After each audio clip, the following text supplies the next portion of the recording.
Love? Love, nasan ka na? Papunta na ako sa bahay niyo, love. May dinaanan lang ako. I-remind lang kita ha. 8 p.m. ang dinner. Huwag ka sanang malilate. Okay, love. Pasakay na ako ng sasakyan ko. See you later. Ingat ka sa pagdadrive ha. Pagkatapos ng maikling pag-uusap nina Owen at Maureen sa cellphone, ay sumakay na ang binatang si Owen sa kanyang kotse.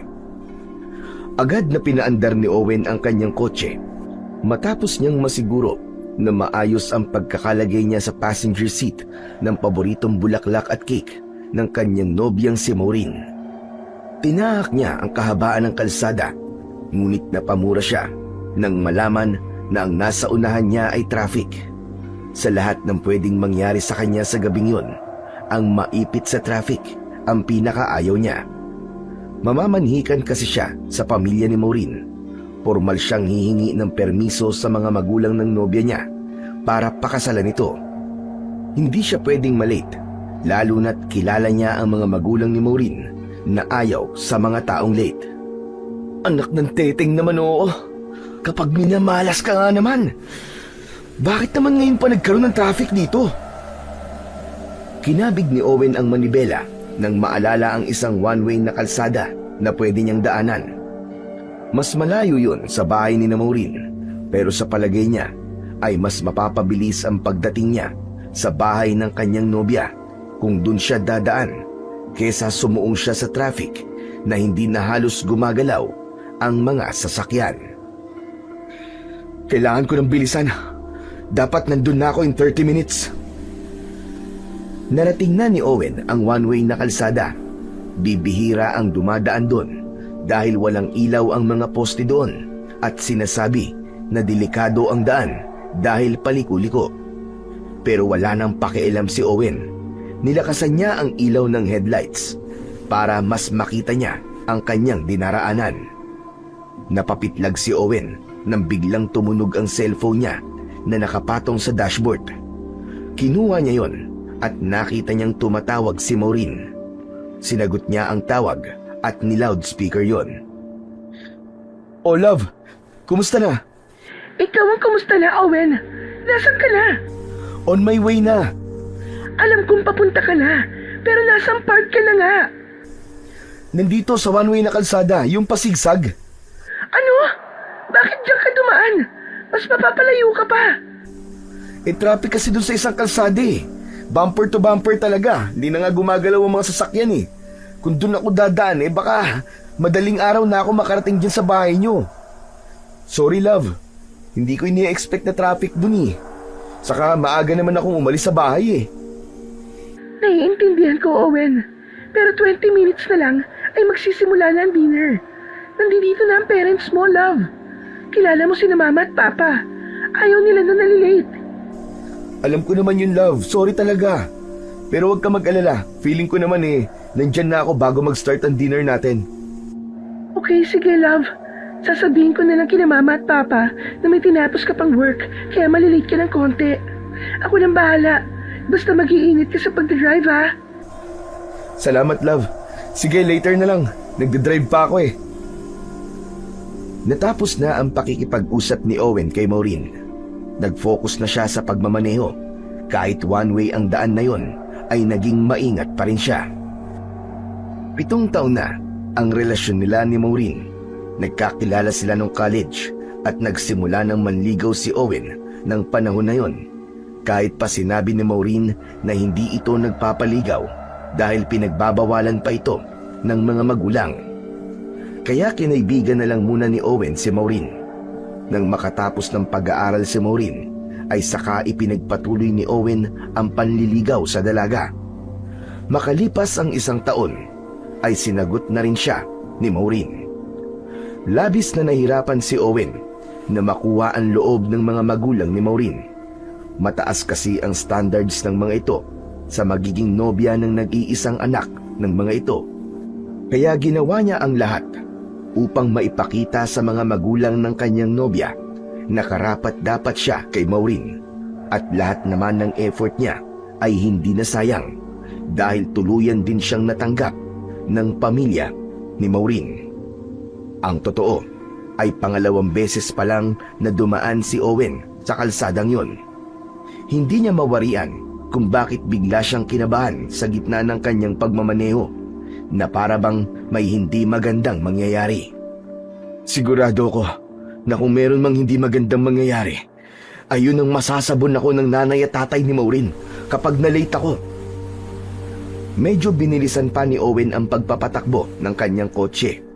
Habang nagmamaneho, ay napansin niyang parang kumakabig ang manibela niya pakaliwa. Napakunot noo siya. Naku naman, mukhang hindi maganda to ah. Dahan-dahan niyang pinabagal ang takbo ng kotse at inihinto niya yon sa gilid ng kalsada.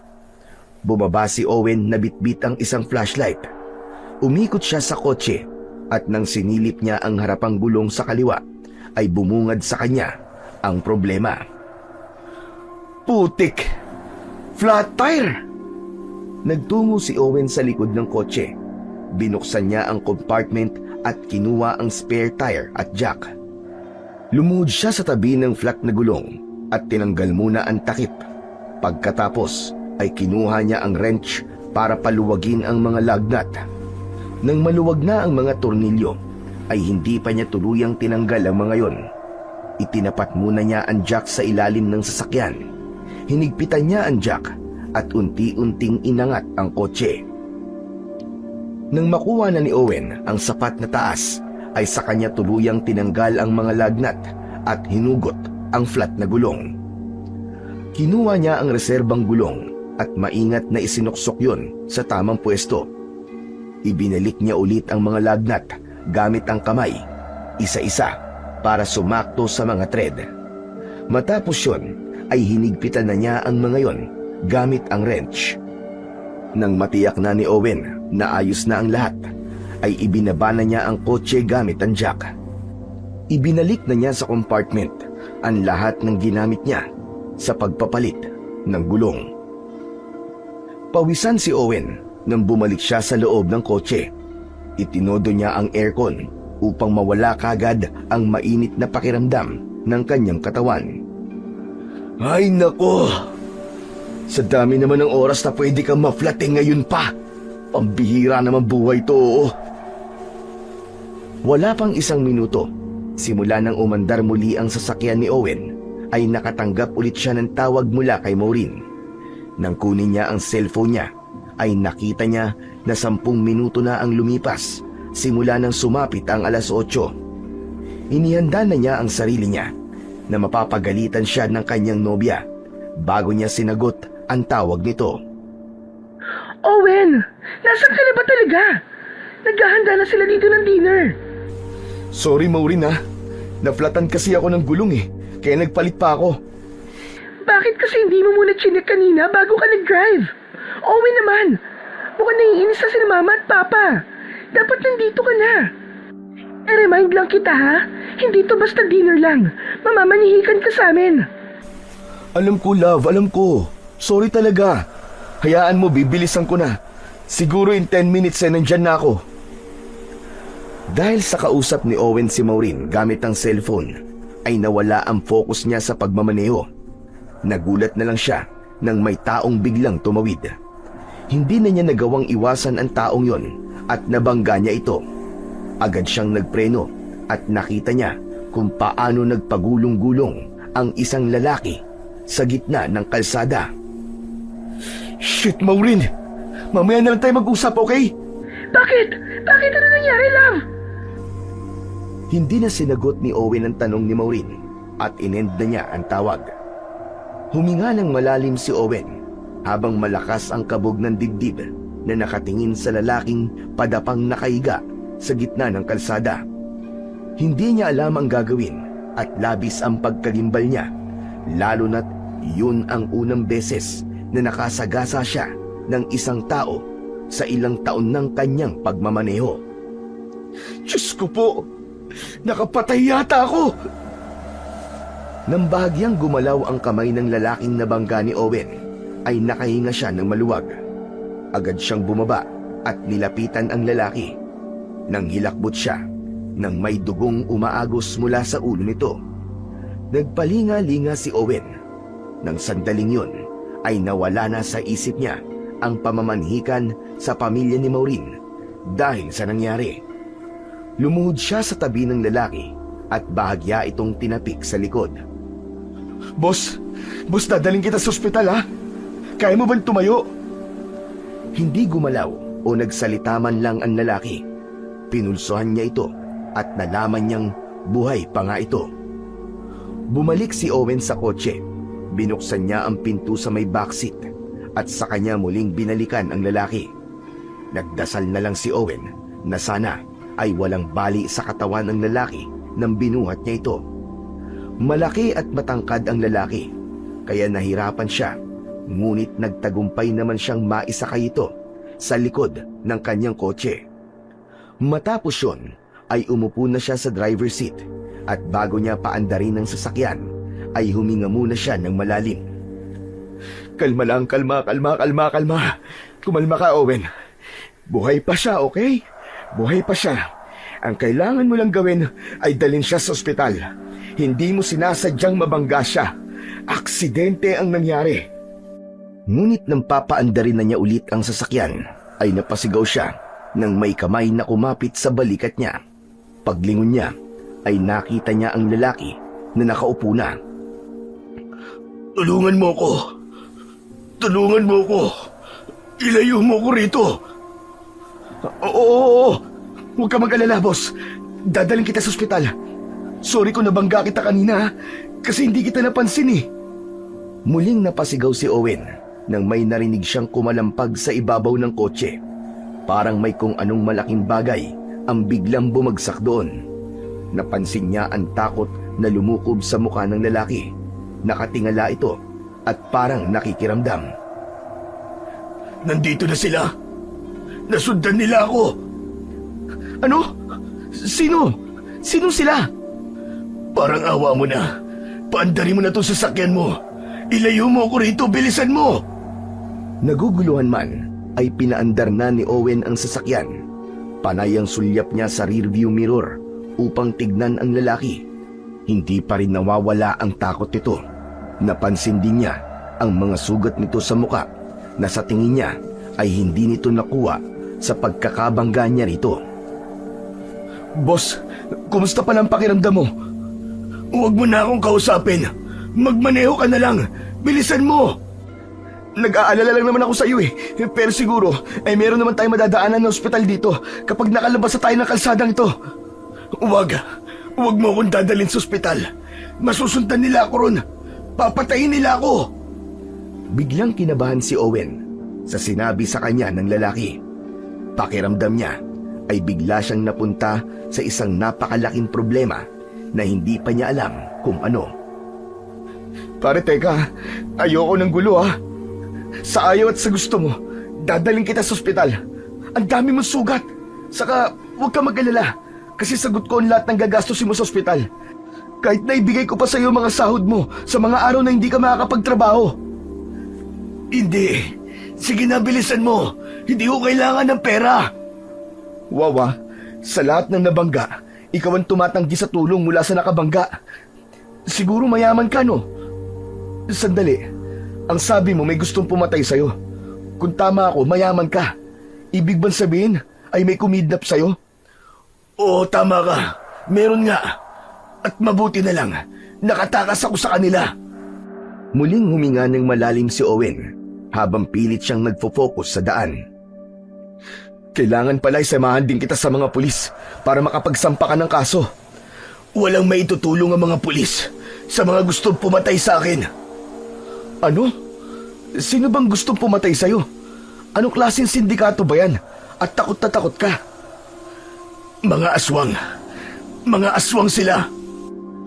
Pagkasabi nun ng lalaki, ay napasigaw sa takot si Owen nang mula sa bubong ng kotse ay may tumalon sa hood ng kotse niya na isang nilalang na may nakakatakot na anyo. Halos kulay itim ang buong katawan nito. Ang mga mata nito ay pulang-pula na parabang napuyat ito ng matagal na panahon. Naglalaway ito at kitang-kita niya ang matutulis nitong mga ngipin. Nang ilapat ng nilalang ang mga kamay nito sa windshield, ay doon niya nakita ang mahahaba at matutulis nitong mga kuko. Inilabas pa nito ang mahaba nitong dila. Diyos ko po! Ano yan? Ang layo pa ng Halloween na, pero bakit may naka-costume na agad ng halimaw? Totoo yan. Yan ang aswang na sinasabi ko sa'yo. Pero isa lang yan sa maraming aswang na gustong pumatay sa akin. Hindi makapaniwala si Owen sa sinabi sa kanya ng lalaki. Lumaki siya sa syudad, kaya hindi siya naniniwala sa mga aswang. Ngunit sa pagkakataon na yon, ay nasa harapan na niya ang patotoo na may mga ganoong nilalang na nabubuhay kasama ang mga tao. Dahil sa pagkataranta ni Owen, ay nagpaekis-ekis ang takbo ng kotse niya. Hindi niya alam kung paano niya mapapaalis ang nilalang na nasa unahan ng kanyang sasakyan. Ipreno mo bigla! Bilisan mo! Ipreno mo! Ano? Ang sabi ko, ipreno mo bigla! Hindi na nag-isip si Owen at sinunod na lang niya ang sinabi ng lalaki. Mariin niyang tinapakan ng preno dahil sa biglang paghinto ng sasakyan ay tumilapon ang nilalang na nasa unahan ng kanyang sasakyan. Bilisan mo! Bilisan mo! Umalis na tayo dito! Agad na pinaandar ni Owen ang sasakyan ng mabilis at nakita niya sa side mirror na tumayo ang nilalang na kanina ay nasa hood. Nang hilakbot siya, nang mula sa gilid ng kalsada ay may ilan pang kagaya nito ang lumabas at sinundan ng tingin ang papalayo niyang sasakyan. Mas lalong kumabog ang dibdib ni Owen. Labi siyang naguluhan sa nangyari at parang hindi yun kayang iproseso ng kanyang utak. Umamalasin ka nga naman talaga, oo! Ano ba talaga yun? Ano ba nangyayari? Hindi mo ba ako narinig kanina? Aswangan nila lang na yun. Sila ang gustong pumatay sa akin. Dinukot nila ako para pahirapan at patayin. Mga aswang? Pero hindi naman totoo mga aswang, di ba? Mga adik lang siguro yun. Alam kong mahirap paniwalaan, pero totoo mga aswang. Hindi ka pa ba maniniwala? Nakita mo na nga kanina. Makailang beses na huminga ng malalim si Owen. Pinilit niyang pakalmahin ang kanyang sarili dahil natakot siya na kung hindi siya kakalma ay baka mawala siya sa focus at maaksidente pa sila. Hanggang sa sandaling yon ay hindi pa rin siya makapaniwala sa nilalang na nakita niya kanina. Hindi niya maalis-alis sa kanyang isip ang nakakatakot nitong itsura, lalo na ang nanlilisik nitong mga mata. Okay, sige. Naniniwala na ako na aswang yon. Pero kailangan pa rin natin pumunta sa pulis. Matutulungan ka nila doon. Kanina ko pa sinasabi sa'yo, walang magagawa ang mga pulis. Kung meron man taong makakatulong sa akin, ay si Lolo Basil yun. Isa siyang manggagamot na dating manunugis ng mga aswang. Sa kanya mo ako dalhin, dahil alam niya ang gagawin sa ganitong sitwasyon. Pero teka, hindi ka ba talaga magpapadala sa ospital? Paano yung mga sugat mo? Kaya akong gamutin ni Lolo Basil. Sa kanya mo ako dalhin, at huwag sa ospital o sa mga pulis. Okay. Sige. Kung gusto mong daling kita sa Lolo Basil na sinasabi mo, walang problema. Basta, kung may mangyari sa'yong masama ay huwag mo akong sisisihin, ha? Nag-offer na ako sa'yo na dadalhin kita sa ospital pero ayaw mo naman. Saan ba ang bahay ng Lolo Basil na yon? Ituro mo na lang sa akin. May baryong binanggit ang lalaki kay Owen at nang sabihin nito kung saan matatagpuan na probinsya ang baryong yon ay nanlaki ang kanyang mga mata. What? Alam mo ba kung ilang oras ang biyahe para makapunta sa probinsyang sinasabi mo? Halos 10 oras o higit pa. Alam ko. Kaya, kung gusto mo pang mabuhay, ay dalhin mo ako sa kanya. Sandali lang. Bakit sa sinasabi may parang damay na rin ako sa problema mo? Damay ka na talaga dito. Dahil tinulungan mo ko. Tinulungan kita kasi nabangga kita eh. Wala ka nang magagawa. Alam na nila ang amoy mo. Kahit saan ka magpunta, ay masusundan ka nila. Malamang, iniisip nila na kasabot kita at tinulungan mo ako makatakas. Kaya kung iniisip mo na uuwi ka sa pamilya mo, ay wag na wag mong gagawin yon. Mas mabuti na hindi nila alam kung sino ang mga mahal mo sa buhay para hindi na sila madamay pa. Pare, sandali lang. Sabihin mo na nagjo-joke ka lang. Joke lang ang lahat ng ito. Kakalimutan ko ang lahat ng sinabi mo. Sige na, sabihin mo na nagbibiro ka lang. Sana nga, joke lang ang lahat ng ito. Pero nagsasabi ako sa'yo ng totoo. Kailangan mong malaman ng totoo at ang mga maaaring mangyari para hindi ka mapahamak at ang pamilya mo. Maniwala ka sa akin. Matutulungan tayo ni Lolo Basil. Nang sandaling yon, ay hindi pa rin tuluyang naniwala si Owen sa mga sinabi ng lalaki. Ngunit hindi niya maintindihan kung bakit patuloy lang siya sa pagmamaneho papunta sa probinsyang sinabi sa kanya ng lalaki. Ramdam niya ang kaseryosohan nito sa pagsasalita at ang bagay na yon ang nagbigay sa kanya ng takot na baka nga may katotohanan ng aswang at ang panganib na nakasunod sa kanilang dalawa. Makalipas ang halos 1 oras na pagmamaneho, ay biglang nakaramdam ng gutom at uhaw si Owen. Nang may nakita siyang convenience store, ay inihinto niya muna saglit sa tapat nun ang sasakyan niya. Akmang bababa na sana siya nang hawakan siya ng lalaki sa balikat. May pagtataka naman na napalingon siya. Oh, bakit na naman? Sandali lang. Mamaya ka na bumaba. Papakiramdaman ko muna kung may mga aswang sa labas. Ha? Anak nang, sa tingin mo ba ay masusundan pa tayo ng mga aswang na humahabol sa'yo? Nakakotse tayo, di ba? Hindi mo alam kung ano ang kaya nilang gawin, kaya manahimik ka muna. Bahagyang natawa si Owen at kasunod nun ay napailing siya. Hindi siya makapaniwala na naniniwala na siya sa sinasabi ng estrangherong lalaking nabangga niya. Nakatitig sa kawalan ang lalaki na para bang nagko-concentrate ito. Hindi nagtagal ay marahan itong tumango. Sige na, pwede ka nang lumabas ng sasakyan. Baka gusto mo pang pakiramdaman ulit. Hindi, biro lang. Gusto mo bang sumama sa akin? Hindi na. Dito na lang ako. May gusto ka bang ipabili? Pagkain o kaya ay inumin? Kahit na tubig na lang. Okay na ako doon. Sandaling natigilan si Owen nang mapagtanto niyang iiwan na niya ang lalaking yon na mag-isa sa loob ng kanyang sasakyan. Mataman niya itong tinignan at may pag-aalinlangan siyang nagsalita. Oh, bakit? Anong tinitingin-tingin mo? Hindi ka naman siguro karnaper, no? Iniisip mo ba na magnanakaw ako? Sa tingin mo ba, sa dami ng sugat ko, ay makakapagnakaw pa ako? Saka para sa kaalaman mo, hindi ako marunong magmaneho. Naniniguro lang naman ako eh. Malay ko ba? Ngayon lang naman tayo nagkakilala.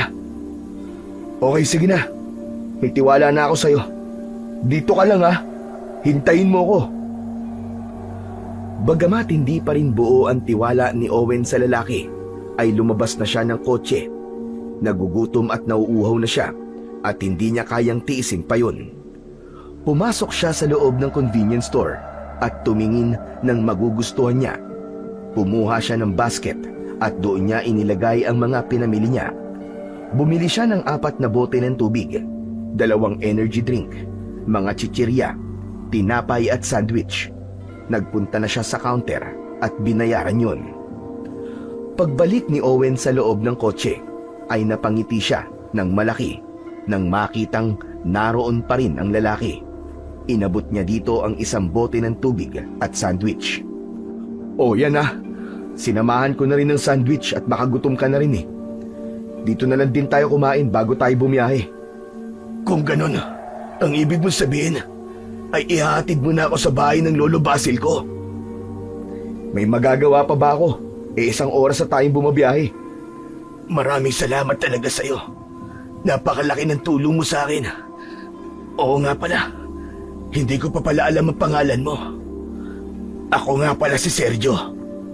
Ikaw? Owen, pare. Inilahad ni Owen ang kanang kamay niya at agad naman yung tinanggap ni Sergio. May awa siyang naramdaman para dito nang makita niya ng malapitan ang napakaraming sugat nito sa katawan. Tila totoong matagal na itong pinapahirapan dahil may ilang peklat ito at may mga sugat na pagaling na. Sergio, sigurado ka ba na ayaw mo talagang daling kita sa ospital? Ako naman ang magbabayad eh. Pagkatapos kitang madala doon, ay saka kita ihatid sa Lolo Basil mo. Gaya ng sinabi ko sa iyo kanina, kaya akong gamutin ni Lolo Basil. Kung dadaan pa tayo sa ospital, ay baka masundan pa tayo doon ni Lauro at ng mga alagad niya. Kung tutusin, delikado nga itong ginagawa natin pagtigil eh. Hindi natin alam na baka nasa paligid na natin sila, Owen. Malakas ang pang-amoy nila. Maaamoy nila tayo kahit gaano pa tayo kalayo. Labis na kinilibutan si Owen sa sinabi ni Sergio. Nagmamadali niyang inubos ang kakainin niyang sandwich at dire-diretsyong ininom ang isang bote ng tubig. Agad niyang binuhay ang makina ng kanyang sasakyan at pinaandar na yon ng mabilis. Pambihira ka naman, oo. Bakit kayo wala sinabi na kaya nila tayong maamoy? Ramdam ko kasi na hindi ka lubusang naniniwala sa akin kanina. Alam ko na kasalanan ko kung bakit ka napunta sa sitwasyon to. Pero gusto ko lang malaman mo na hindi ko gustong madamay ang kahit na sino sa problema ko. Nagkataon lang talaga na nabangga mo ako kanina. Naiintindihan ko naman eh. Wala na rin naman akong choice kundi tulungan ka. Huwag kang mag-alala, Owen. Sa oras na makarating na tayo sa bahay ni Lolo Basil, ay sigurado ko na matutulungan niya tayo. Siya lang ang kilala ko na kayang lumaban sa mga aswang maliban sa akin. Sa ngayon kasi, ay wala pa akong kakayahan na makipaglaban kina Lauro dahil sa dami ng sugat ko. Hindi ko pa nababawi ang lakas ko mula sa pagpapahirap na ginawa nila sa akin ng ilang araw. Sino ba kasi ang Lauro na sinasabi mo kanina pa? Saka bakit parang napakilaki ng galit niya sa'yo at kailangan kanyang pahirapan ng ganyan? Hindi agad nakasagot si Sergio sa tanong na yon ni Owen. Naghintay naman si Owen hanggang sa nagkwento na nga si Sergio.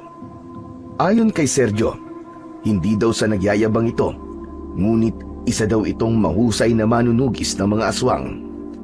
Sinanay ito ng Lolo Basil nito dahil sa pinanggalingan nitong lugar ay laganap ang pag-aasik ng lagim at takot ng mga ganoong uri ng nilalang.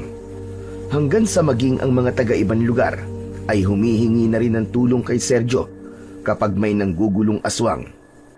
Hanggang sa dumating sa punto na natuklasan ni Sergio ang isang grupo ng mga aswang na pinamumunuan di umano ni Lauro. Hindi lang ito pumapatay ng mga tao, kundi nandudukot din ito ng mga babae at pinagsasamantalahan ni Lauro.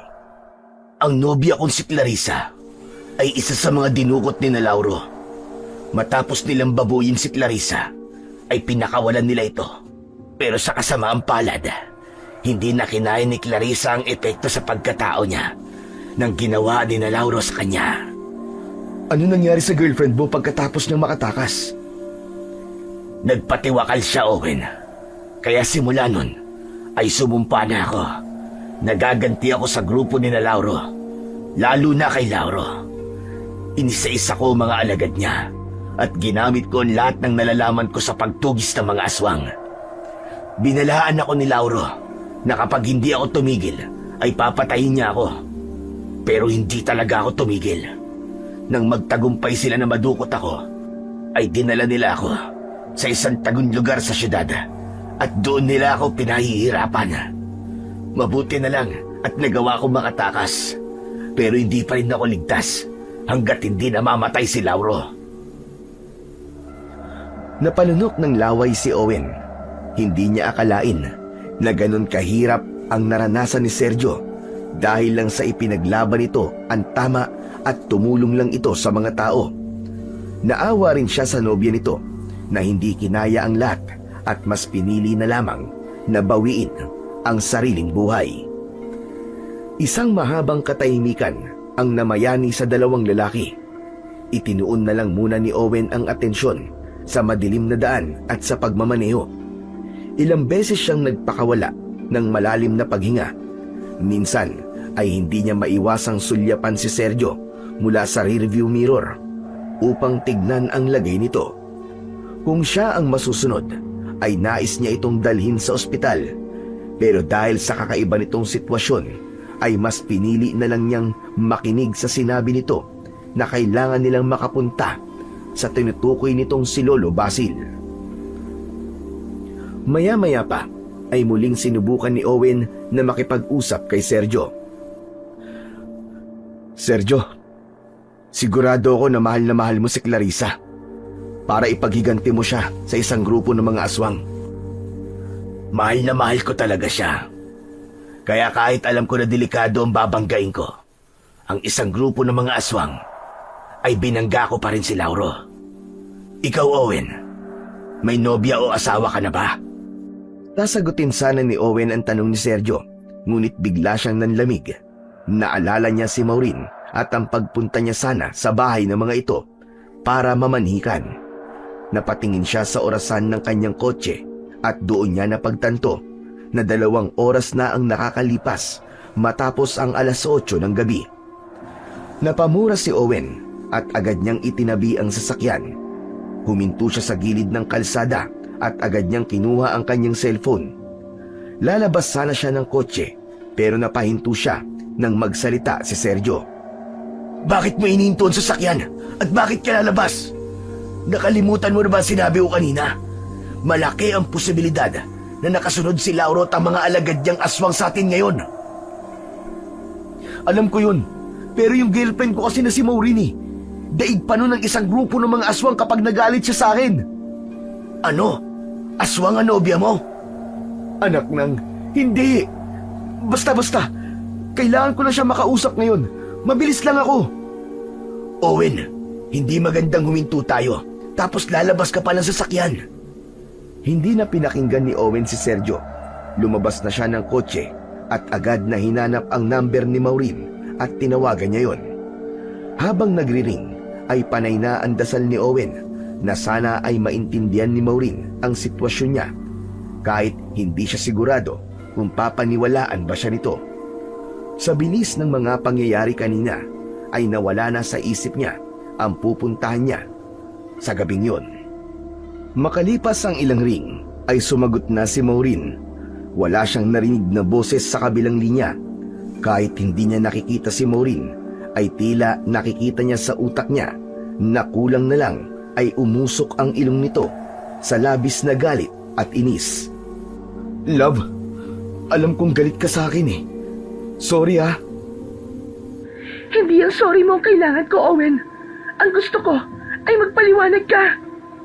Isang malalim na paghinga muna ang pinakawalan ni Owen. Okay, love. Makinig ka sa akin, ha? Alam ko na mahirap paniwalaan ang sasabihin ko sa'yo, pero ito ang totoo. Love, may mga aswang kasi na humahabol sa akin ngayon. May tinulungan kasi akong lalaki na kinidnap ng mga aswang na yun, kaya nadamay ako. Hindi ko naman siya pwedeng pabayaan. Dadaling ko siya sa lolo niya ngayon sa Bicol. Owen, magsabi ka nga sa akin ng totoo.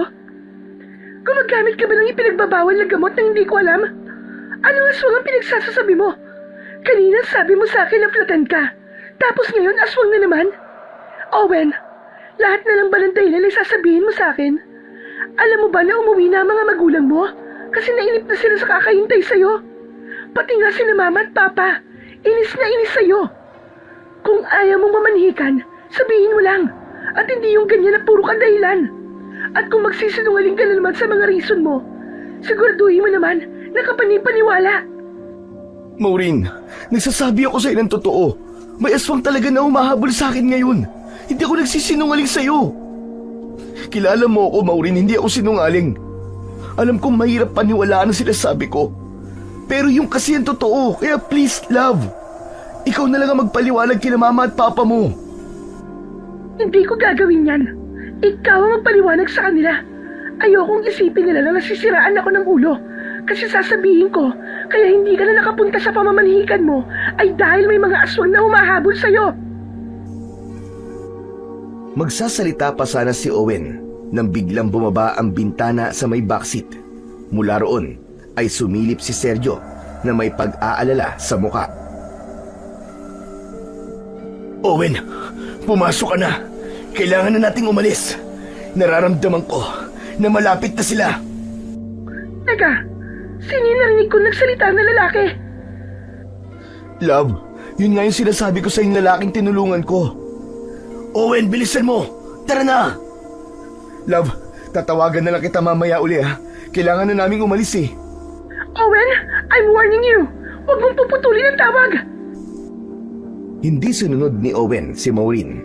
Pinutol na niya ang tawag at ibinulsa ang cellphone.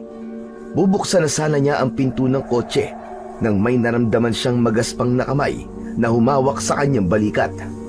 Mabilis siyang lumingon at isang malakas na sigaw ang kumawala sa bibig niya nang makita ang aswang.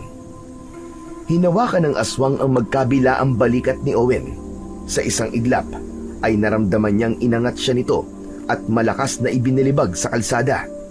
Napaungol siya nang maramdaman ang sakit na gumapang sa kanyang likod. Babangon na sana siya, ngunit biglang sumugod na naman ang aswang sa kanya. Nanlaki ang mga mata ni Owen, ngunit bago pa tuluyang makalapit ang aswang sa kanya, ay malakas na hinampas ni Sergio ang likod ng ulo ng aswang gamit ang wrench. Bumagsak ng padapa ang aswang sa may paanan ni Owen. Hindi makapaniwala si Owen na buhay pa siya. Natitigalgalan siya habang nakatingin kay Sergio. Mabilis siya nitong nilapitan at inilahad nito ang isang kamay. Ano pang ginagawa mo dyan? Tara na! Umalis na tayo rito bago pa magising ang isang yan! Nanginginig ang mga kamay na inabot ni Owen ang kamay ni Sergio. Mabilis siya nitong hinila patayo. Aray! Dahan-dahan naman! Ang sakit ng likod ko eh! Nang makatayo si Owen at nakita niya ang nakadapang aswang na dumudugo ang likod ng ulo, ay hindi niya napigilan ang pagsiklab ng inis niya. Walang hiya ka! Sa dami ng pwede mong gawin sa akin, binalibag mo pa talaga ako! Itong dapat sa'yo! Sa gigil ni Owen ay pinagsisipa niya sa tagiliran ang aswang. O ano ha? Ilabas mo ang tapag mo! Lumaban ka! Tara na Owen! Baka mamaya may kasama pa yan! Sandali lang!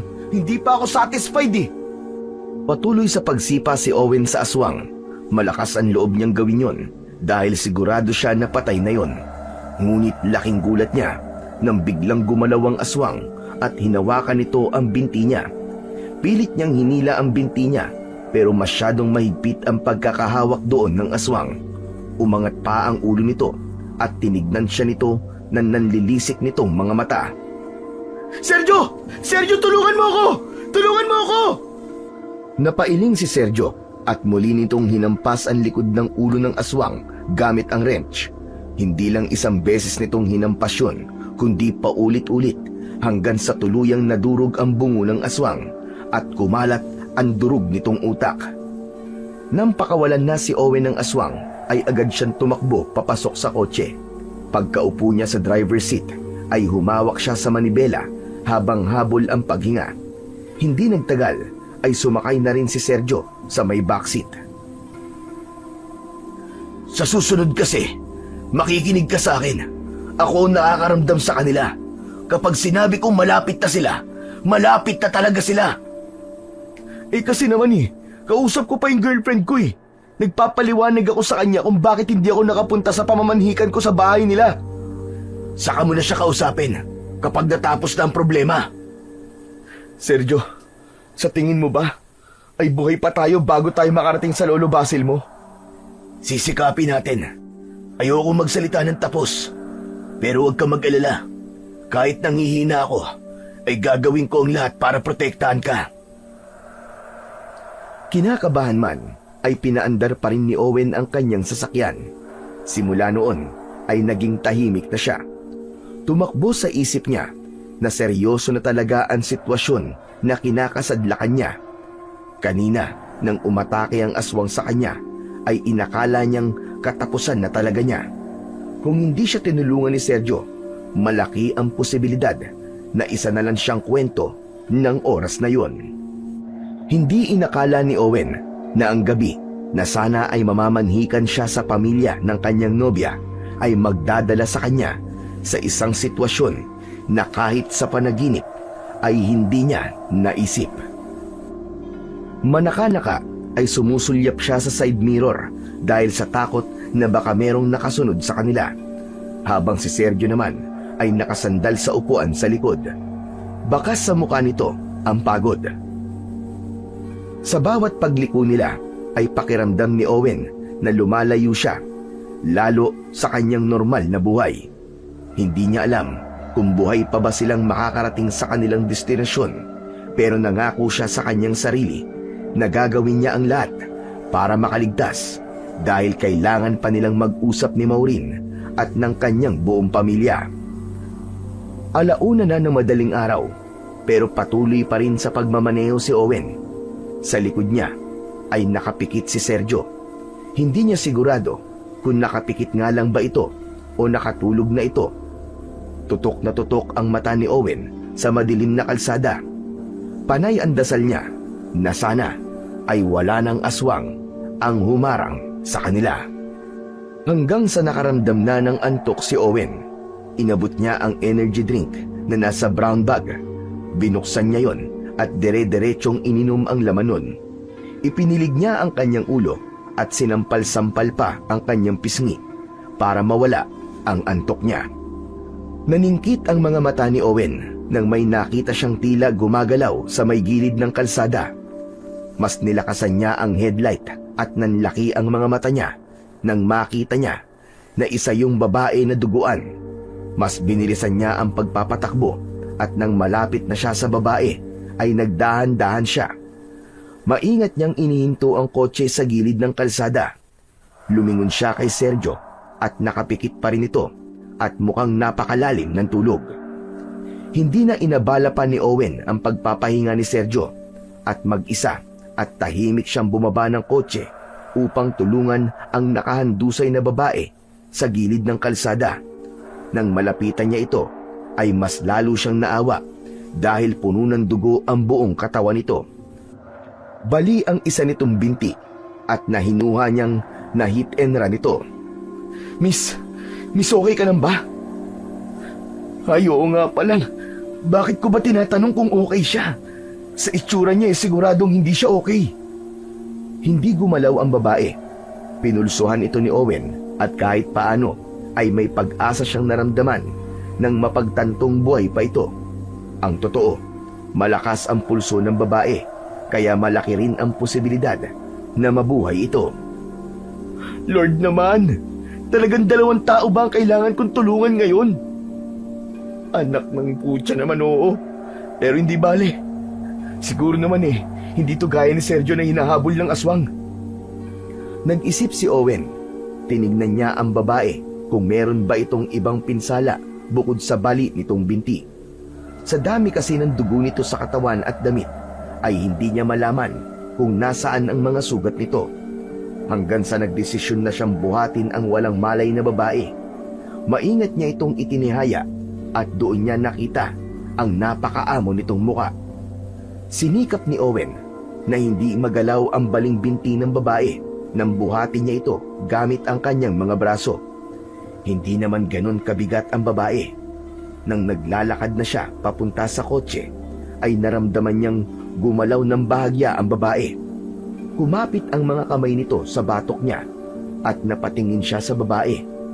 Nagtama ang kanilang mga mata at napansin niya ang namumungay nitong tingin.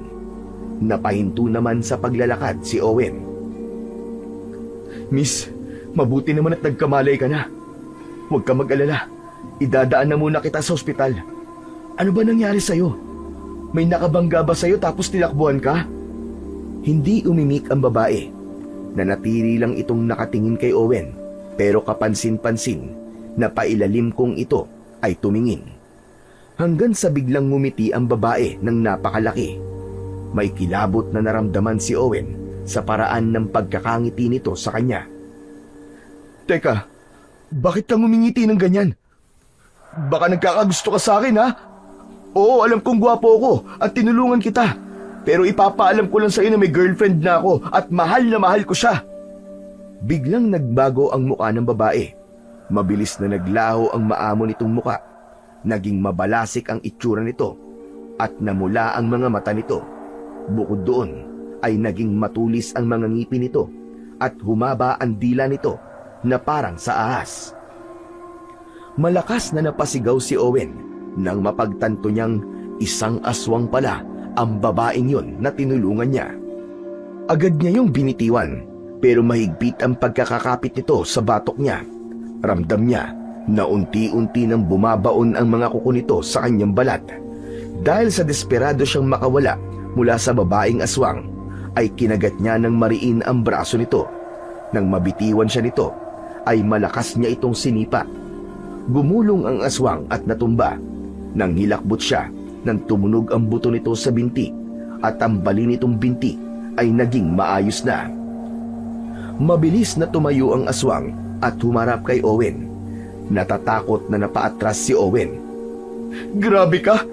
Ang galing mo magpanggap pa!" Umangil ang aswang na para bang anumang sandali ay handa na nitong lapain si Owen. Tumingin si Owen sa loob ng kotse at napansin niyang wala na roon si Sergio. At bago pa niya malaman kung nasaan ito nagpunta, biglang sumulpot si Sergio sa likod ng babaeng aswang. Hawak nito ang wrench na ginamit nito kanina sa pagpatay sa unang aswang na sinubukan silang patayin. Malakas na ipinalo ni Sergio ang wrench sa likod ng ulo ng aswang. Napaluhod ng aswang at agad na tumingin si Sergio kay Owen. "Bilisan mo! Bumalik ka na sa loob ng sasakyan! Ako nang bahala dito!" Tumakbo si Owen pabalik sa kotse, pero hindi siya pumasok sa loob. Nagtago siya sa gilid upang mas malinaw niyang mapanood ang gagawing pagharap ni Sergio sa aswang.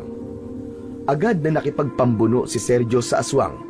Sa kabila ng mga sugat nito, ay pilit itong nakipaglaban, hawak ang wrench. Bawat hampas nito ay tumatama sa iba't ibang parte ng katawan ng aswang. Ngunit sa isang iglap, ay nasunggaban ng aswang si Sergio. Napaatras ito at bumagsak sa kalsada. Mabilis na umibabaw ang aswang kay Sergio at hinawakan ng nilalang ang dalawa nitong kamay. Isang malademonyong ngiti ang sumilay sa labi ng aswang, habang marahan itong inilalapit sa leeg ni Sergio ang nakabukas nitong bibig. Tila natauhan si Owen nang makitang walang laban si Sergio sa aswang. Napagtanto niyang hindi siya pwedeng manood na lamang. Luminga siya sa paligid at napansin niya ang isang malaking bato sa gilid ng kalsada. Agad niya yung dinampot at sa kabila ng kaba at takot ay mabilis siyang tumakbo palapit sa aswang. Buong lakas niyang inihampas sa ulo ng aswang ang bato na agad nitong ikinabagsak. Binitiwan niya ang bato at hinila ang aswang upang maalis yun sa ibabaw ni Sergio. Agad niyang tinulungang makatayo si Sergio na bakas ang panghihina sa muka. "Sergio! Sergio, ayos ka lang ba? Hindi ka ba niya nasugatan?" "Hindi naman. Maraming salamat sa tulong mo. Pero ramdam ko talagang humihina na ang katawan ko, Owen. Baka kung sa susunod, kung makaharap ulit ako ng aswang, ay hindi ko nakayanin." "Pwede bang umalis na tayo dito? Baka bumangon pa ang isang yan eh." Nagmamadaling bumalik ang dalawa sa loob ng kotse. Nang buhayin ni Owen ang makina nun, ay siyang pagbangon ng aswang na nasa unahan nila. Malakas na sumigaw ang aswang at tumakbo ito papalapit sa sasakyan. Walang pagdadalawang isip na tinapakan niya ang gas pedal at binangga niya ang aswang. Lumipad ang katawan ng aswang at may kakaibang pagbilis ng tibok ng puso na naramdaman si Owen. "Yan ang dapat sa'yo! Tatayo ka pa, ha?" Masayang masaya si Owen sa kanyang ginawa. Pinaharurot na niya ang kotse at mabilis silang nakalayo sa aswang na wala silang ideya kung buhay pa ba o patay na. Nang tuluyan na silang nakalayo, ay sakalang binawasan ni Owen ang bilis ng kanilang takbo. "Teka, ano ba nangyari? Bakit nang magising ako nasa labas ka na ng sasakyan kanina at may kaharap kang aswang?" May nakita kasi ako nakandusay na dugo ang babae sa gilid ng kalsada kanina habang tulog ka. Akala ko naman na aksidente kaya binaba ko. Hindi ko naman akalain na aswang pala yung buwisit na babaeng yun. Sa susunod, mag-iingat ka. Mapanlin lang talaga ang mga aswang. Hindi lang sila mga halimaw na uhaw sa dugo nating mga tao. May utak din sila. Oo na. Hayaan mo next time. Hindi na ako hihinto kahit may makita pa ako nakaandusay na katawan ng tao sa gitna ng kalsada. Grabe. Nakakatroma yung nangyari na yung kanina. Hayaan mo na. Ang importante ay buhay pa rin tayong dalawa. Pero sana, wala na ulit mangyaring ganun hanggang sa makarating tayo sa lolo Basil mo. Yan ang hindi ko masisiguro sa'yo, Owen. Kaya asahan mo na ang mga hindi mo inaasahan na mangyayari habang nasa biyahe tayo. Pero sana ay wala na talaga. Kilala ko ang sarili ko at sa ngayon ay hindi ko na talagang kayang makipaglaban pa. Nanghihina na talaga ako at kailangan ko ng magamot. Anong gagawin natin kung sakaling harangin o atakihin na naman tayo ng mga aswang? Ikaw na muna ang lumaban. Huwag kang mag-alala dahil kahit mahina na ako ay tutulungan pa rin kita. Ano? Bakit ako? Wala akong experience sa ganyang laban. Ang natatandaan ko lang na nakipagsuntukan ako nung high school ako.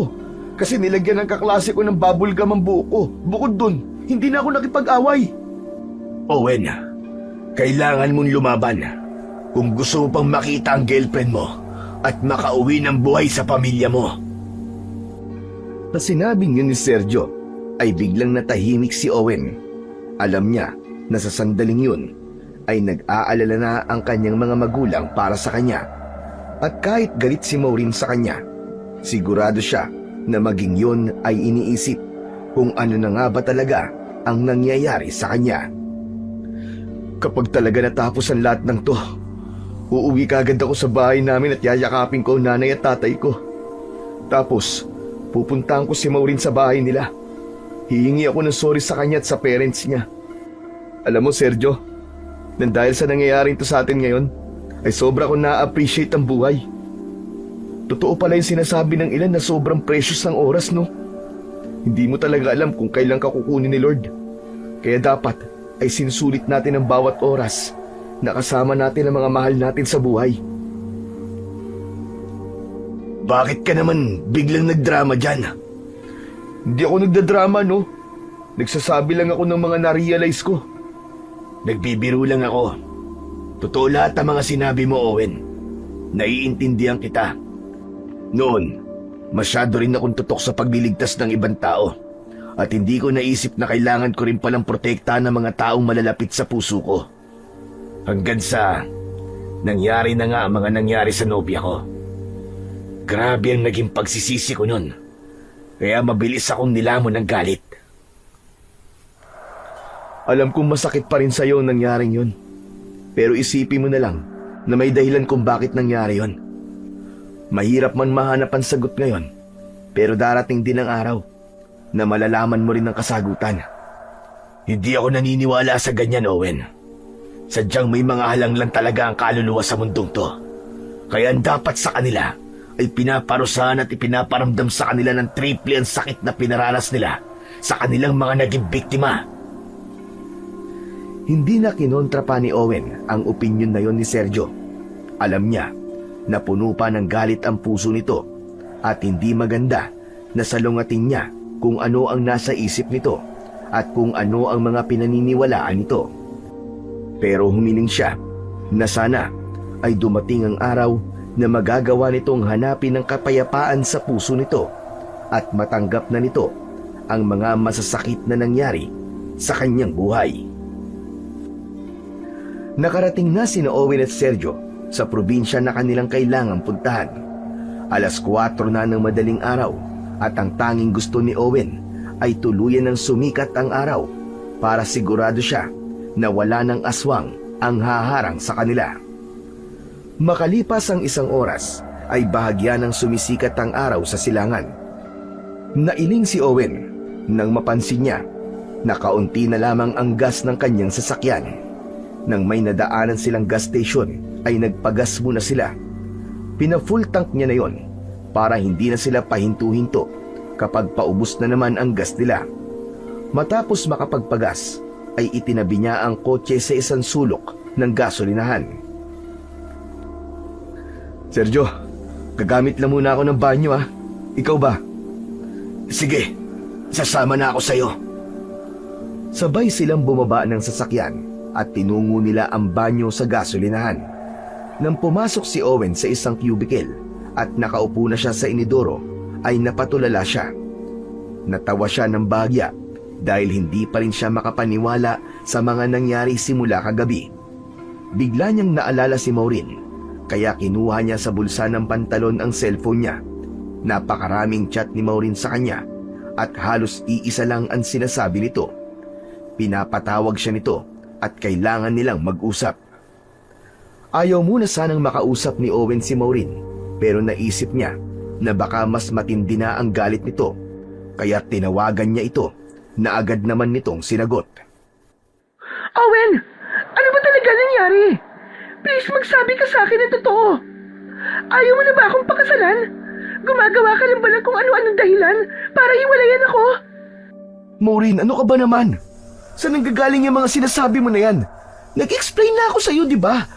Totoong may aswang na humahabol sa amin ng lalaking tinulungan ko. Hinabangga ko.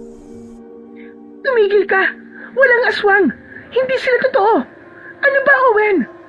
Gusto mo pa ba akong pakasalan? May iba ka na ba? Diretsuhin mo na nga lang ako at huwag ka nang gumawa ng kasinungalingan para may paliwanag ko rin ng maayos kina Mama at Papa ang lahat. Ano ba naman yan, Maureen? Wala akong iba, okay? Ikaw lang ang mahal ko at oo, gusto pa rin kitang pakasalan. Basta kapag natapos na ang lahat ng to, magkikita tayo. Itutuloy namin ang pamilya ko ang pamamanhikan at magpapakasal kagad tayo. Pangako ko yan sa'yo. Parang dinurog ang puso ni Owen nang marinig niya ang pag-iyak ni Maureen. Owen, natatakot ako para sa'yo. Hindi ko alam kung dapat ko bang paniwalaan ang mga sinasabi mo o hindi. Love, basta pangako ko sa'yo, walang masamang mangyayari sa akin, okay? Magpapakasal pa tayo at bubuo pa tayo ng pamilya natin. Sige na, love. Kailangan ko nang putulin tong tawag. Bukas magkikita tayo, promise. Hindi na hinintay pa ni Owen na magsalita si Maureen dahil alam niyang mas mahihirapan siyang putulin ng tawag na yon kapag humaba pa ang kanilang pag-uusapan. Tinapos na niya ang kanyang ginagawa sa banyo at nang buksan niya ang cubicle ay hinihintay na siya ni Sergio. Nagtataka siya dahil nakangisi ito sa kanya. Oh, bakit naman nakangisi ka dyan? Hindi ko kasi sinasadyang marinig ang pakikipag-usap mo sa nobya mo eh. Akala ko ba ako ang madrama? Mas madrama ka pa pala kaysa sa akin eh. Ano magagawa ko? Umiiyak na kasi siya eh. Nag-aalala na siya sa akin. Alam mo, mas mabuti pa bumiyahe na tayo. Mabuti naman at mag-uumaga na.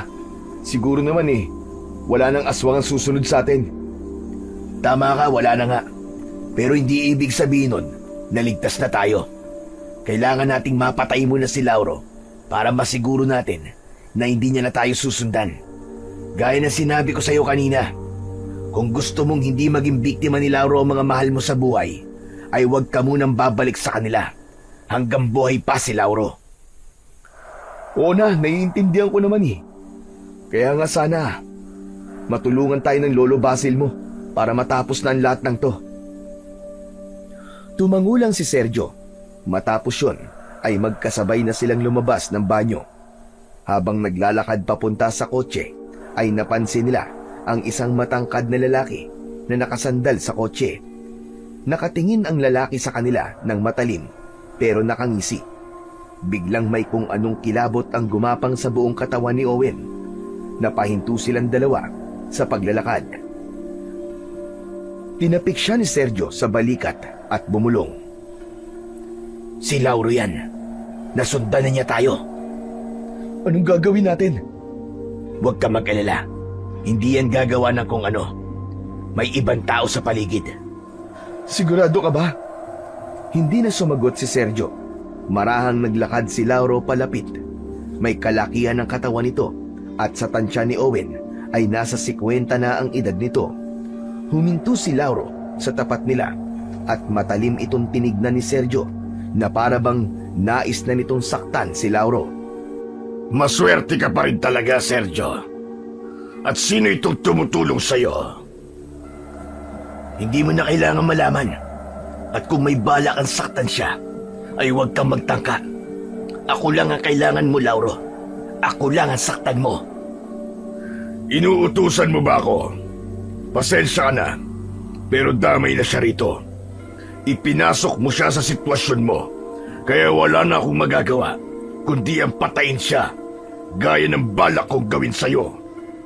Ilang segundo pang nagtitigan sina Sergio at Lauro, hanggang sa hinila na ni Sergio si Owen pabalik sa sasakyan.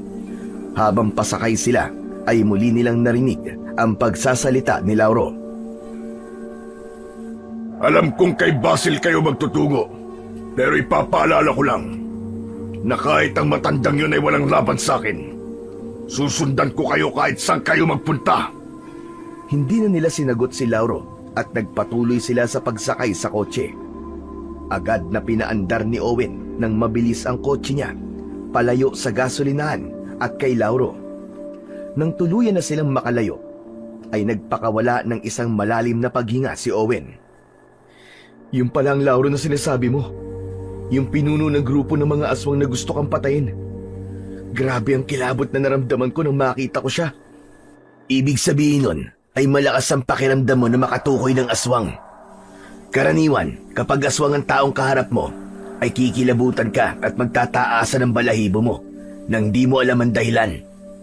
Saka, sa nakikita ko sa kanya, parang gusto ko talaga niyang patayin eh. Kung wala lang sigurong ibang tao doon, malamang ay naglaban na kayo kanina. Sinabi mo pa, gusto ko na nga siyang patayin kanina eh. Pero alam ko na kung hinarap ko siya kanina, ay ako mamamatay.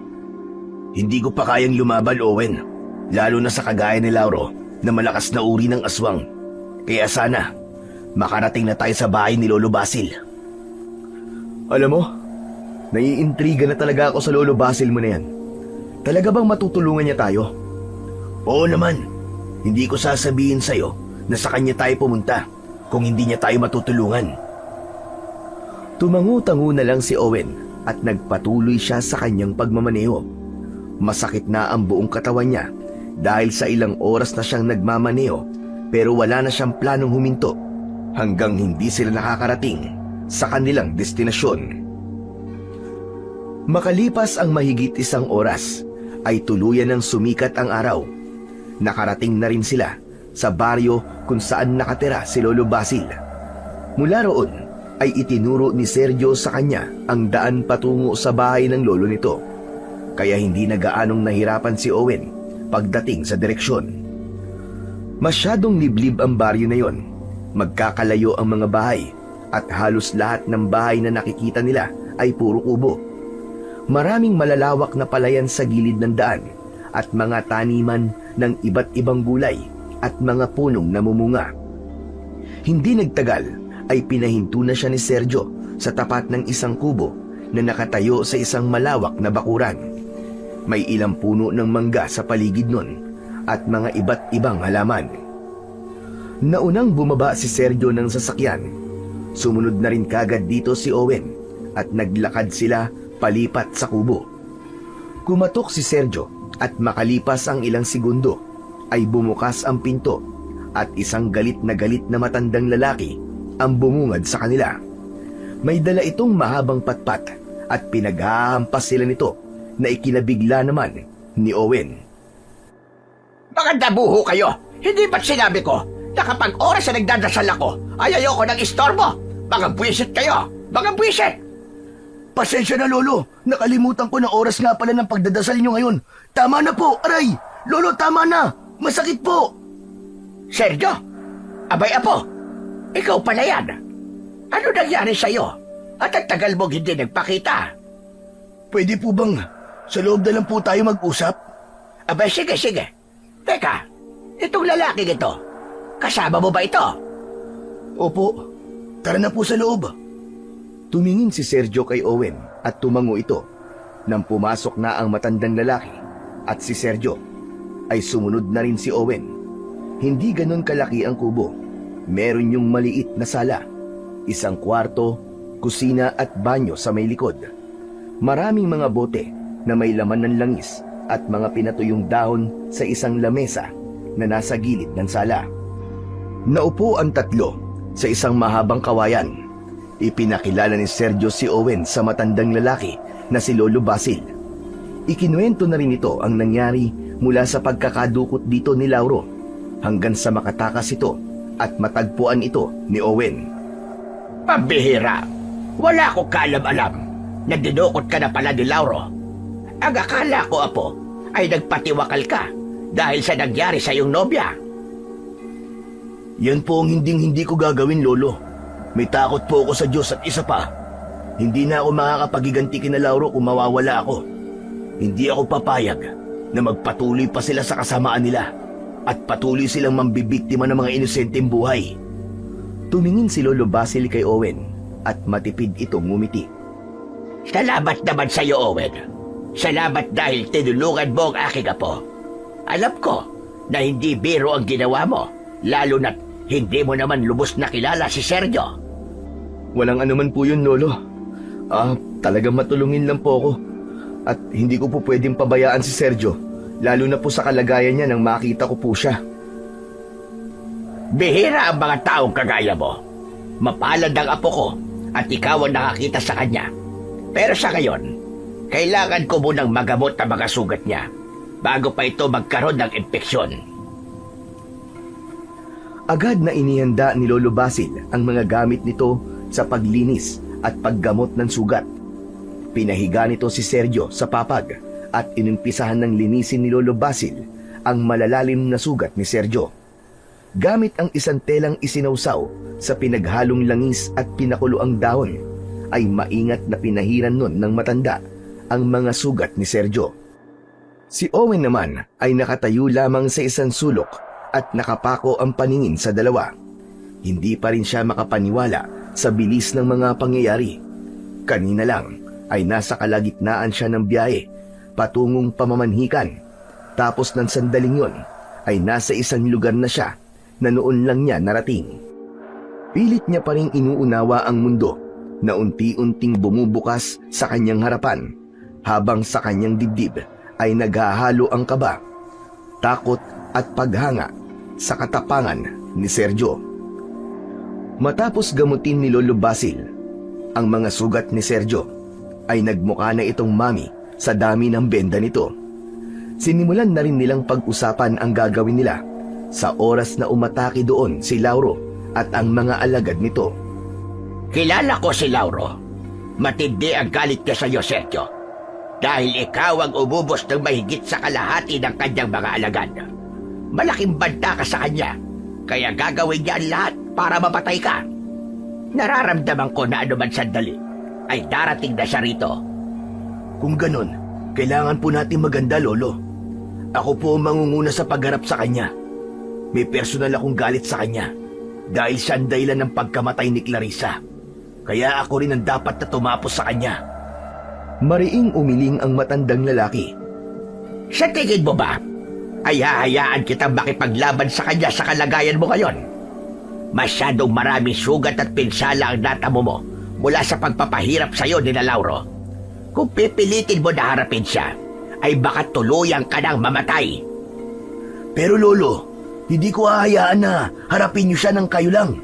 Matanda na ho kayo.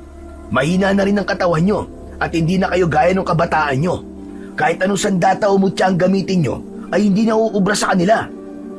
Anong ginagawa nitong kaibigan mo si Owen? Napatda si Owen sa narinig. Napalunok siya at bigla siyang pinagpawisan ng malamig. Teka, sandali lang. Bakit bigla ako nadamay dyan? Damay ka na talaga dito, iho. Simula na tulungan mo ang apo ko, ay isa ka na sa target ni Lauro. Sa ayaw at sa gusto mo, ay kailangan mo ring makipaglaban sa mga aswang at ipagtanggol ang sarili mo. Pero Lolo Basil, wala akong alam sa mga ganyan-ganyan eh. Sinabi ko na po kay Sergio yun eh. Mas mabuti na magkaroon ka ng kaalaman para may kakayahan kang ipagtanggol ang sarili mo laban sa kanila. Owen, pasensya ka na kung nadamay ka pa dito.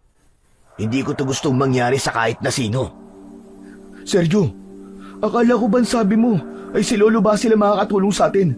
Dinala kita rito dahil naniniwala ako sa mga sinabi mo sa akin eh. Eh bakit ngayon? Ako ang gusto niyang humarap kay Lauro. Binubudol mo yata ako eh. Patawarin mo ako, Owen. Ang akala ko kasi hahayaan ako ni Lolo na makipaglaban kay Lauro eh. May mga gamit kasi siya, gaya ng mga mutya at mga kakaibang sandata na pwede ko sanang gamitin laban sa mga aswang. At gaya na sinabi ko kanina, hindi ako papayag na makipaglaban ka sa mga aswang na yon. Ang kailangan mong gawin ngayon ay magpahinga at magpagaling muna ng mga sugat mo. Isang mahabang katahimikan ang namayani sa kanilang tatlo. Napakalakas ng kabog ng dibdib ni Owen ng mga sandaling yon. Hindi niya akalain na may posibilidad na siya pa ang humarap kay Lauro, pero alam niya sa kanyang sarili na wala siyang laban sa isang aswang na kagaya nito. Lumayo si Owen at tumingin kina Sergio at Lolo Basil. Mawalang galang na. Pwede bang lumabas na muna ako? Kailangan ko lang mag-isip. Hindi na niya hinintay ang sagot ng dalawa. Lumabas na si Owen at tumayo siya sa harap ng kubo. Tumingin siya sa paligid sa pag-asang makikita niya roon ang kasagutan kung dapat ba siyang makipaglaban sa mga aswang kahit wala siyang experience pagdating sa ganung bagay.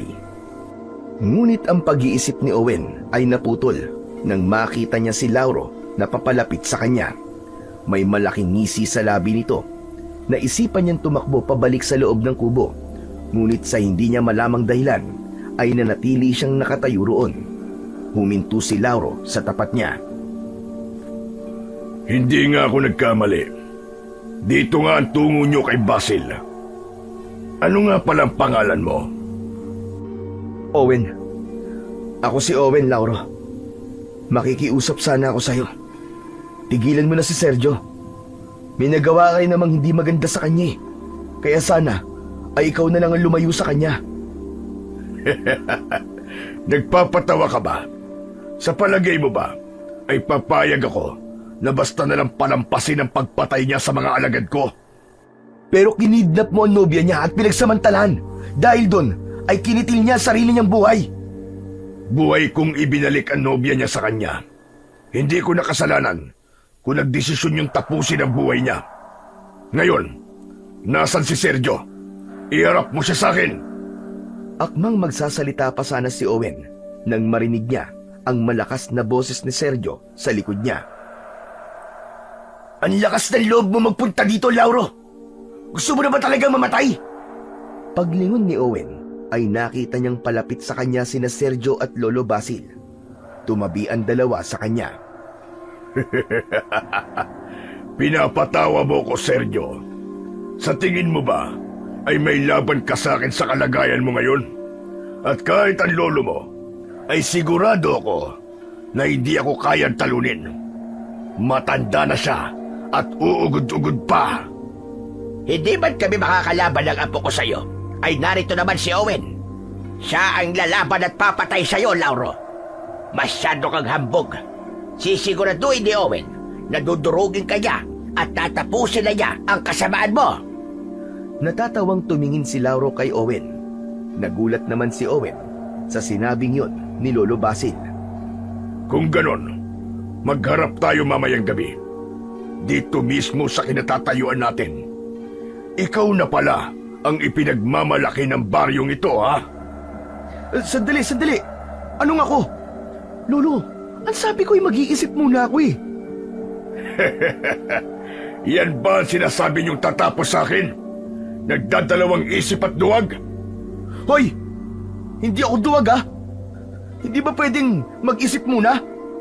Kahit na anong sabihin mo ay duwag pa rin ang tingin ko sa'yo. Kung totoong matapang ka, hindi ka na dapat nagdadalawang isip. Kung sa bagay, hindi na ako nagtataka kung maduwag ka man sa akin.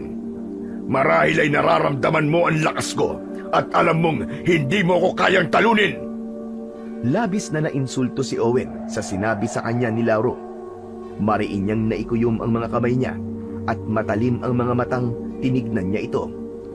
Itong tinatawag mong duwag ang papatay sa'yo. Tandaan mo yan, Lauro. Ipapakain ko sa'yo lahat ng mga sinabi mo sa akin ngayon. Sige, pumapayag na ako. Magharap tayo dito mamayang gabi. Tignan ko lang kung hindi ka magmakaawa sa akin kapag nag-aagaw buhay ka na. Matapang ah! Tignan natin mamayang gabi kung sino ang magmamakaawa sa ating dalawa. Isang nakakalokong ngiti ang pinakawalan ni Lauro bago ito tumalikod at naglakad palayo. Nang wala na si Lauro, ay doon lang napagtanto ni Owen ang mga sinabi niya. Naku po, Diyos ko! Bakit ko ba sinabi yun, Sergio?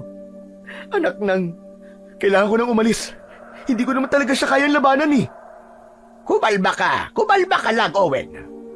Naniniwala akong kaya mo siyang labanan at talunin. Sa ating tatlo, ikaw lamang ang may kakayahan at lakas na harapin si Lauro ngayon. Huwag kang mag-alala, dahil bibigyan kita ng sandata na magagamit mo sa pakikipaglaban mo kay Lauro.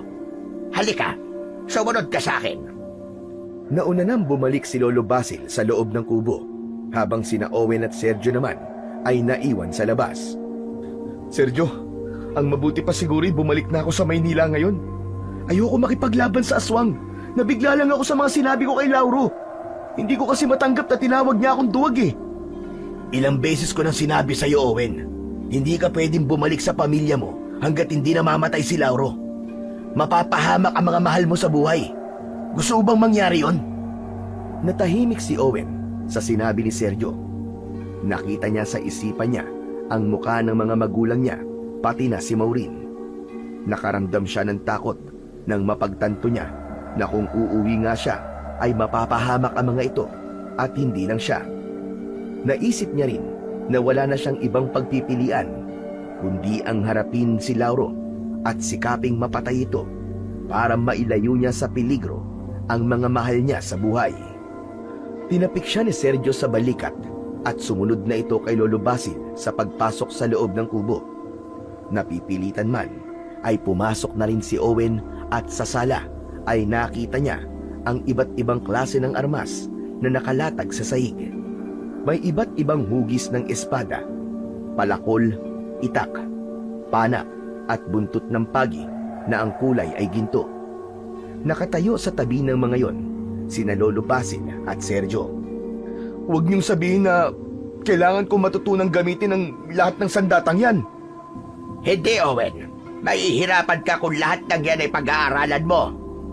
Kaya naisip ko na isa lang sa mga yan ang gagamitin mo sandata laban kay Lauro.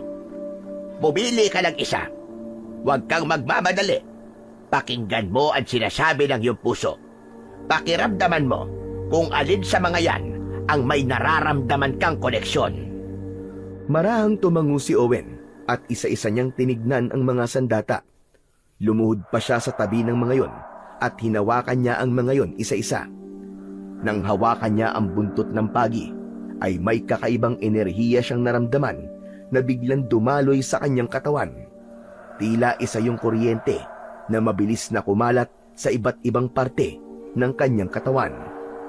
Isang kakaibang koneksyon ang agad na naramdaman ni Owen sa ginintoang buntot ng pagi na parabang hindi yun ang unang beses na nahawakan niya ang bagay na yon. O ano, Owen? Yan na ba ang pinipili mo? Hindi ko po alam, Lolo Basil eh. Pero nung hawakan ko po, para po ako na kuryente. Dun sa ibang sandata po wala naman po ako naramdaman na ganun eh. Yan ang koneksyon na sinasabi ko sa'yo. Nais din ang sandata na yan na ikaw ang gumamit sa kanya. Pinakatitigan ni Owen ang buntot ng pagi. Hindi yun ang unang beses na nakakita siya ng buntot ng pagi, pero kakaiba ang kulay at anyo nun. Medyo malalaki ang tinik na nakapalibot sa buntot ng pagi at ang kulay nun ay ginto. Mukha rin yung matibay at tila hindi basta-basta nasisira. Sa tingin ko po, Lolo Basil ito na po ang pinipili ko. Ayos! Mahusay kang pumili, Owen. Alam mo ba na makapangyarihan ang ginito ang buntot ng pagi na yan? Bakit naman po ito naging makapangyarihan? Noon ay may isang diwata na umibig sa isang mandirigma.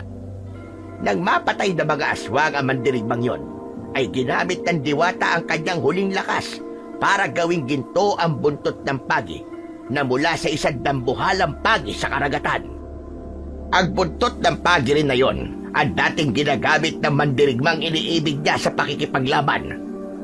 Binigyan ito ng basbas ng diwata upang maging mabisa itong sandata laban sa mga aswang na siyang pumatay sa taong kanyang iniibig. Kaya masasabi ko na hindi yan isang ordinaryong sandata lamang. Sa bawat hampas at latay nito sa balat ng aswang ay para yang apoy na tutunaw sa kanila. Ngunit tandaan mo, iho, hindi yan gumagana sa sino man duwag o may pag-aalinlangan. Kailangan bumbo ang iyong loob. Muling napatuon ang tingin ni Owen sa ginintoang buntot ng pagi at napalunok siya ng laway. Nagsimulang tumibok ng malakas at mabilis ang kanyang puso. May takot siya, pero ng sandaling yon ay mas malakas ang sigaw ng kagustuhan niyang ipaglaban ang tama at matalo niya si Lauro. Matapos yon ay agad na inumpisahan ni Owen ang pagsasanay sa paggamit ng ginintoang buntot ng pagi sa tulong ni Sergio at Lolo Basil. Naghahabol sila ng oras dahil mamayang gabi na ang paghaharap nila ni Lauro. Itinuro sa kanya ng dalawa kung paano umatake gamit ang buntot ng pagi at kung paano niya yon magagamit para sa pagdepensa. Sa una ay mabigat sa pakiramdam ni Owen ang sandata at madalas na nawawalan siya ng balanse. Pero habang lumilipas ang mga minuto, ay naging magaan na yon sa pakiramdam niya at nagagawa na niya ng tama ang mga uri ng pag-atake na itinituro sa kanya ni Sergio at Lolo Basil. Habang papalapit ang dapit hapon, ay lalong tumitindi ang tensyon sa paligid. Nakatatak sa isipan ng bawat isa na mamayang gabi na ang laban ni Owen sa pinuno ng mga aswang. Nang tuluyang kumagat ang dilim, ay mas lalong tumindi ang kaba sa dibdib ni Owen. Nagdasal silang tatlo para sa ikakapanalo ni Owen. Hindi nagtagal ay lumabas na si Owen ng kubo na dala ang ginintoang buntot ng pagi. Sina Sergio at Lolo Basil naman ay nasa bungad ng pinto at nagmasid din sa paligid. Tumayo na si Owen sa gitna ng bakuran at wala siyang ibang nasa isip ng mga sandaling yon kundi ang manalo siya sa laban sa gabing yon. Owen, maganda ka. Nararamdaman ko na may paparating na aswang. Hindi na nagsalita si Owen at mas tinalasan niya ang kanyang pakiramdam. Habang tangan niya ang ginintoang buntot ng pagi, ay dama niya ang lakas at tapang na ibinibigay nito sa kanya. Hanggang mula sa madilim na kalsada, ay lumutang ang dalawang aswang na bakas sa mga mata ang labis na gutom. Walang sabi-sabing umatake ng sabay ang mga yon kay Owen. Mabilis naman na kumilos si Owen. Pinaikot niya ng 3 beses sa ere ang buntot ng pagi upang bumelo at sa kanya ito malakas na inihampas sa mga aswang. Tinamaan yun sa tagiliran at lumikha ng malalim na sugat ang latay ng buntot ng pagi. Parang hinampas ng nagbabagang bakal ang aswang dahil umuusok ang sugat nito. Nanghina ang aswang at napaluhod ito sa lupa. Ang pangalawang aswang naman ay nagpatuloy sa pag-atake kay Owen. Walang pagdadalawang isip na hinampas niya ito at tinamaan ito sa muka. Hindi na nagawang sumigaw ng aswang dahil nahati ang buong muka nito sa gitna sa lakas ng pagkakahampas niya. Hindi naman makapaniwala si Owen na 2 aswang na kagad ang napatumba niya sa loob lamang ng ilang minuto. Ang unang aswang ay nawalan na ng buhay dahil sa dami ng dugong nawala rito. Ngunit batid ni Owen na hindi pa tapos ang laban. Wala pa si Lauro, pero nararamdaman niya na ang presensya nito sa paligid. Hindi nagtagal ay lumitaw si Lauro mula sa dilim na nasa anyong aswang. Tumutulo ang malapot nitong laway habang pulang-pula ang mga ito na mistulang nagbabagang apoy sa dilim. Sa kabila ng lakas ng pinuno ng mga aswang na nararamdaman ni Owen, ay hindi siya nagpakita ng kahit nakatiting na takot. Mukhang nakapagsanay ka kagad sa napakaikling panahon. Pinahanga mo ko sa ipinakita mo. Ang dami yung pang sinasabi! Simulan na natin ang laban! Hindi na nag-aksaya ng minuto si Owen. Nang sumugod si Lauro ay sinalubong niya ito. Isang malakas na hampas ang pinakawalan niya na tumama sa braso ni Lauro. Sumirit ang maitim na dugo ni Lauro at napasigaw ito sa labis na sakit. Bahagya itong umatras habang matalim ang tingin nito sa kanya. Naging sunod-sunod ang pag-atake ni Owen sa aswang. Walang sablay na tumama ang bawat tampas niya sa iba't ibang parte ng katawan ni Lauro. Sa tagiliran, sa dibdib at sa hita. Bawat latay ng ginintuang buntot ng pagi ay tila apoy na sumusunog sa balat ni Lauro. Napaurong si Lauro pero mabilis din itong nakabawi. Sa isang iglap, bigla itong umikot at sinunggaban si Owen. Agad na itinulak ni Owen palayo ang aswang. Doon niya napansin ang kalmot sa braso at dibdib niya na hindi niya namalayan na meron siya dahil sa bilis ni Lauro. Tumiim ang bagang ni Owen at mas lalong naglagablab ang kagustuhan niyang manalo sa laban na yon. Sa kabila ng mga sugat na meron siya, ay sumugod pa rin siya kay Lauro. Malakas niyang inihampas ang buntot ng pagi, ngunit laking gulat niya nang biglang hinawakan ni Lauro ang dulo ng buntot ng pagi at ipinilupot nito yon sa kamay nito. Umusok at dumugo ang kamay ni Lauro. Bakas sa mukha nito ang sakit pero hindi nito binibitiwan ang buntot ng pagi. Hinila naman yun ni Owen, ngunit hindi niya yun naagaw dahil masyadong mahigpit ang pagkakahawak doon ni Lauro.